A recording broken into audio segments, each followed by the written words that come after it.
Dans ma dernière vidéo, je parlais de Gaza. Les gens se sont arrêtés sur des futilités, sur la couleur de ma peau, alors qu'ils n'ont pas compris l'essence du message important que je voulais véhiculer. Ce que beaucoup prennent pour une simple guerre est en réalité l'une des dernières vagues du chaos prophétisé.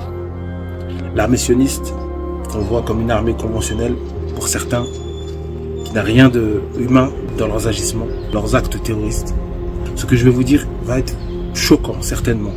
Pour certains d'entre vous, vous n'avez peut-être jamais entendu ce que je vais dire, mais l'armée sioniste incarne aujourd'hui l'esprit de Gog et Magog. Violence, corruption, domination, ils ont tous les caractéristiques des Gog et Magog. Car oui, les Yadjuj et les Madjuj, Gog et Magog ne sortent pas d'un seul coup, ils déferlent par vagues à travers l'histoire. C'est les chronologies dans le temps, dans l'histoire, des déferlantes des Gog et Magog. La première, l'une des plus connues, en 1258, les Mongols rasent Bagdad et 1 million de morts. Les Mongols, à leur tête Genghis Khan, pour ceux qui connaissent, ont tué des millions de personnes.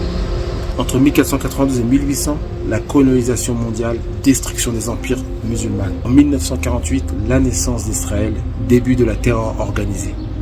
2021 à 2020, invasion globale. Irak, Syrie, etc. de tous les pays arabes, guerre au nom du bien.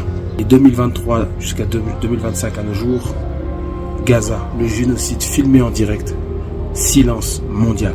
Le mur est percé.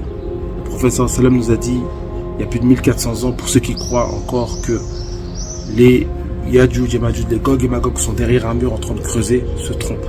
Car à l'époque du prophète Mohammed sallam, ils ont déjà fait une brèche dans le mur que Zulkarnain avait. Donc les Gog et Magog ne sont pas une simple prophétie lointaine.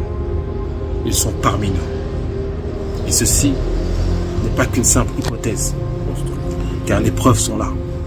Les caractéristiques de ces gens-là, de ces vagues-là, de ces déferlantes-là,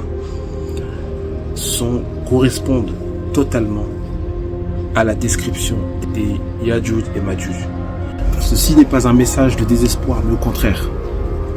57 pays, 1,5 milliard de croyants, des armées, des milliards, des alliances. Et pourtant, Gaza est seul. Un bout de terre encerclé, affamé, écrasé. Plus de 35 000 morts.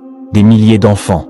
Des hôpitaux rasés. L'eau, l'électricité, tout coupé. Un peuple puni pour avoir survécu. Et face à ça, 57 pays musulmans.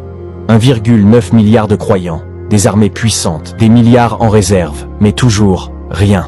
Arabie Saoudite, Qatar, Égypte, Émirats, Maroc. Trop occupés. À signer des deals, organiser des jeux, renforcer leur image.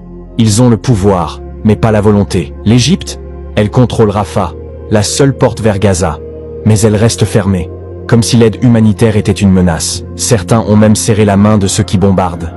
Des accords économiques, des sourires devant les caméras, pendant que des enfants sont enterrés sans linceul. Mais ne te trompe pas, ce ne sont pas les peuples qu'on accuse. Du Maroc à l'Indonésie, ils manifestent, ils crient, ils donnent. C'est les dirigeants qui trahissent. Le scandale, ce n'est pas que les ennemis tuent. C'est que les frères regardent et se taisent. Le sang n'a pas besoin de bombes pour couler. Parfois, il suffit du silence des puissants. La Oumma ne meurt pas sous les bombes. Elle meurt de l'indifférence de ses rois.